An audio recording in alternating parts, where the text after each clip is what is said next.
Ada apa orang mengatakan pesantren lebih jelek? Di mana sekarang mencari orang tamat SMA punya Al-Quran 15 juz? Nihil, hampir tidak ada.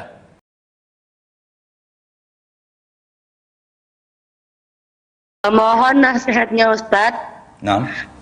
Bagaimana cara menghilangkan rasa bosan dan jenuh di tahun terakhir di pondok?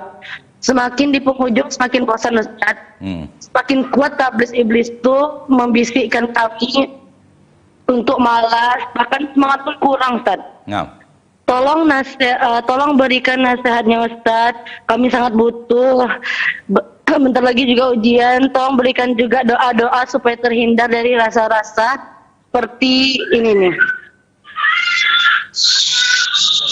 Syukran jazakumullah khairan. Nah. Baik, barakallahu fiik.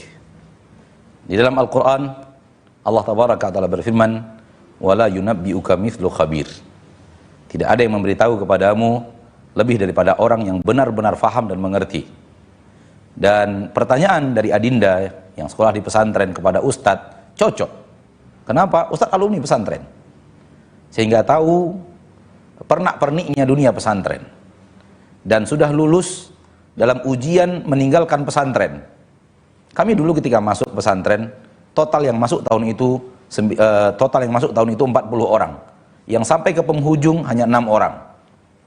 Termasuk yang sedang berbicara, hanya 8 orang, termasuk yang sedang berbicara. Dan kita menyaksikan teman-teman kita berguguran, berjatuhan, keluar dari pesantren. Bagaimana cara mengobatinya? Katakan bahwa saya di pesantren nggak rajin pun lebih baik daripada saya di luar. Saya malas, tapi di pesantren itu lebih baik daripada saya di luar rajin. Apalagi kalau saya di luar malas, lebih parah lagi. Kenapa? Dunia pesantren sudah dijaga dengan pagar-pagar, di mana di pagar-pagar itu ada peraturan. Memang tidak tertulis dengan jelas, tapi nampak peraturannya berbunyi, maksiat dilarang masuk. Maksiat dilarang masuk. Sehingga kita berada di dalam pagar non maksiat. Kalau ataupun ada yang berani berbuat maksiat, diam-diam, sembunyi-sembunyi, 2 orang 3 orang kemudian mojok untuk berbuat maksiat. Tidak ada maksiat di pesantren yang sifatnya terang-terangan. Adapun di luar pagar pesantren, maksiat terang-terangan. Sehingga kita akan terus terjerumus ke dalam maksiat di luar pesantren. Kesempatan untuk dan kemungkinan untuk terjerumus kepada maksiat di luar pesantren benar-benar besar.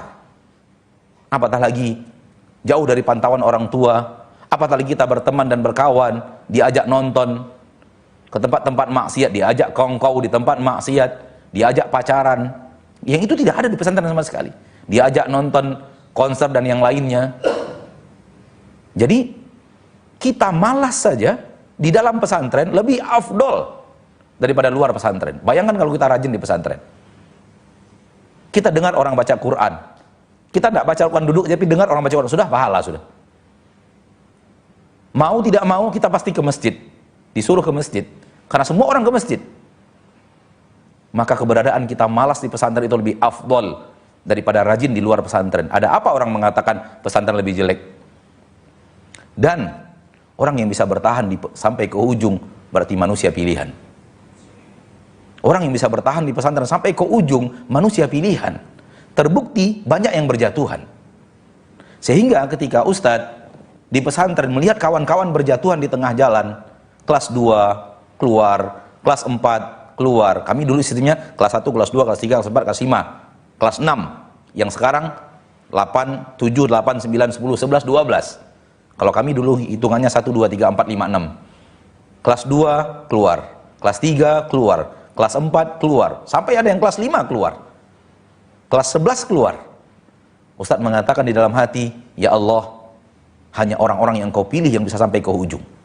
Hanya manusia-manusia pilihan yang akan bisa ke ujung. Buktinya mereka berguguran. Dan itu semakin membuat Ustadz bertekad ya, untuk lanjut sampai di penghujung menuntut ilmu. Saudaraku, saudariku, Adinda yang sedang berada di pesantren, memang sekarang Anda tidak merasa diri Anda memiliki sesuatu yang hebat. Sekarang, ketika kita di pesantren, kita tidak merasa yang kita punya ini lebih daripada orang lain. Bahkan kita melihat orang lain jauh lebih happy daripada kita. Itu tipuan iblis saja. Demi setelah kita tamat pesantren, kita keluar, orang akan takjub dengan apa yang kita punya. Karena mereka tidak punya apa yang kita punya. Di antara apa yang kita punya adalah Al-Quran 15 juz. Di mana sekarang mencari orang tamat SMA punya Al-Quran 15 juz? Nihil, hampir tidak ada. Hampir tidak ada. Saya tidak berani mengatakannya, Ustaz tidak berani mengatakannya nihil, tapi hampir tidak ada. Jangankan 15 juz, 5 juz saja susah mencari anak SMA sekarang. Kita buat peraturan, kita buat sayembara. Siapa saja Pak polisi, Pak tentara yang hafal 5 juz, lulus tes, kita kasih hadiah umroh 1 orang. Umroh. Tak ada sampai sekarang Pak polisi dan Pak tentara yang maju. Berarti apa? Nggak ada seorang pun di antara mereka yang hafal 5 juz. Anda tamat pesantren dengan 15 juz, tidak banggakah Anda? Anda tamat pesantren dengan 20 juz, tidak banggakah Anda? Anda tamat pesantren dengan hafal beberapa hadis Nabi, 200 hadis, 500 hadis. Anda adalah bibit unggul di tengah masyarakat. Kapan ketahuannya? Ketika kita sudah keluar dari pesantren. Selagi kita di pesantren, kita merasa terbuang. Kita merasa disisihkan dari keluarga. Kita merasa tidak bebas bergerak. Namun ketahuilah, setelah Anda tamat, Anda baru tahu bahwa Anda adalah bibit unggul dari masyarakat yang ada.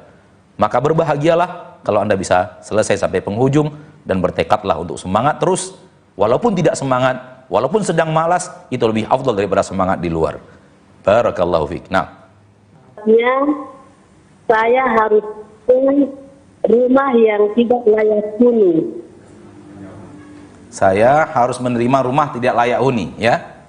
Bukan, saya mendapat bantuan dari pemerintah, tetapi dari pemerintah punya syarat bahwa saya harus punya rumah yang tidak layak Oh, huni. ibu syaratnya ibu harus punya rumah yang tidak layak huni. Oke, sip. Iya. Lanjutkan. Tetapi saya tidak punya rumah karena saya masih ngontrak. Ibu tidak punya rumah. Oke. Iya. Iya. Lanjutnya? Saya hanya ngontrak. Iya, betul. Ngontrak. Iya. Terus? Nah, di sini dari pemerintah meminta agar supaya saya meminjam rumah satu untuk dijadikan dokumentasi. Oke. Sebagai syarat tadi, tetapi anak takut. Anak takut karena anak sekarang ini lagi belajar sunnah Ustaz. Jadi anak takut nanti dipertanggungjawabkan. Kebiasaan orang timur ngomongnya cepat sekali. Susahan kita memahami di sini. Coba dilambatkan sedikit, Ibu. Iya. Begini Ustaz. Ya. Ibu tidak punya rumah, ibu ngontrak. Oke, ibu tidak punya rumah, ibu ngontrak. Kemudian diusulkan ibu pinjam rumah orang. Iya, Ustaz. Lanjut. Kemudian agar supaya dijadikan dokumentasi. Didokumentasi. Terus? Iya, difoto sebagai syarat tersebut. Oke, lanjut. Namun saya saat ini karena lagi belajar sunnah Ustaz. Baik. Jadi saya lagi merasa takut begitu. Baik, Timbul terima rasa kasih. takut. Barakallahu fiik. Nah, barakallahu fiik. Iya, Ustaz. Ya, Bagaimana barakallahu fiik. Lanjut.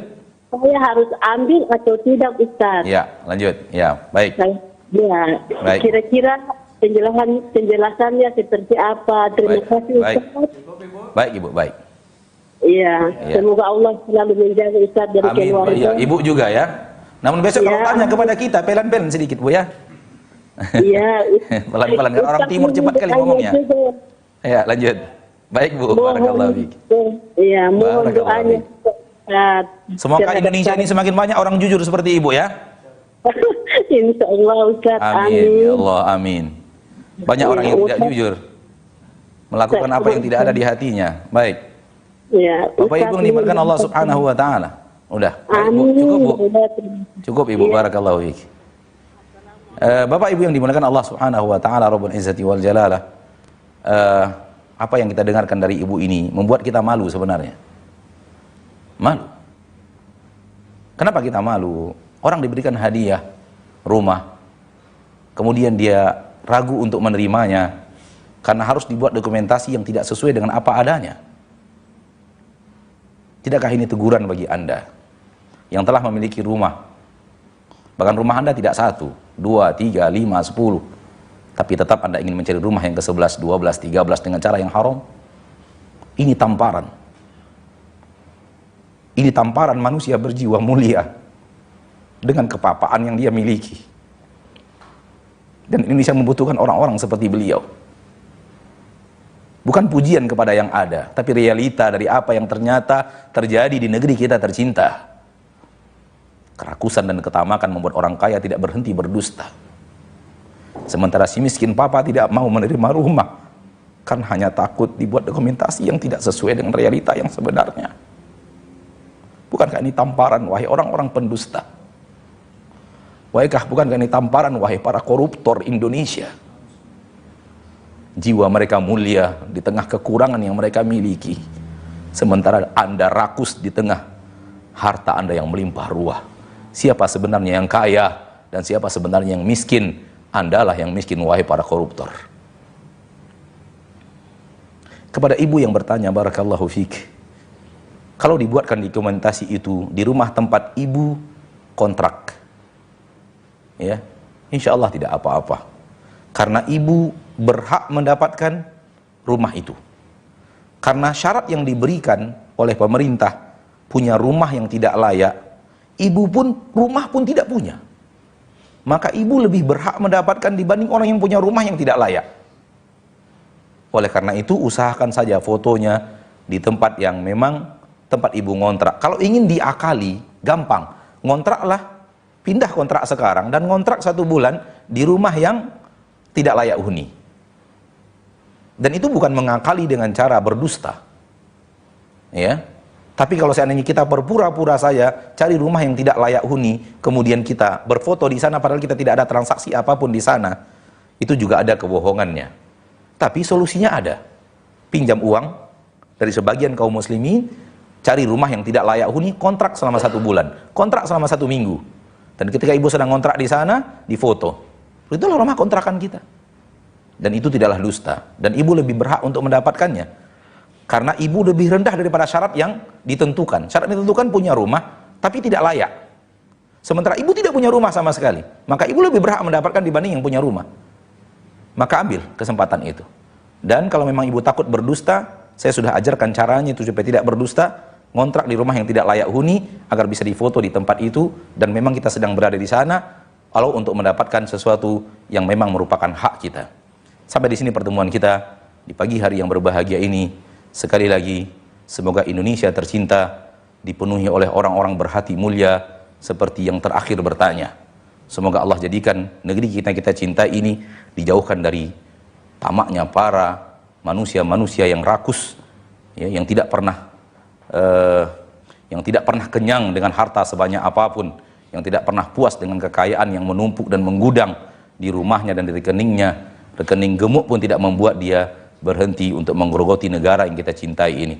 Sehingga yang akhirnya banyak rakyat yang kemudian tidak mendapatkan haknya dari pemerintah yang harusnya memberikan hak rakyat.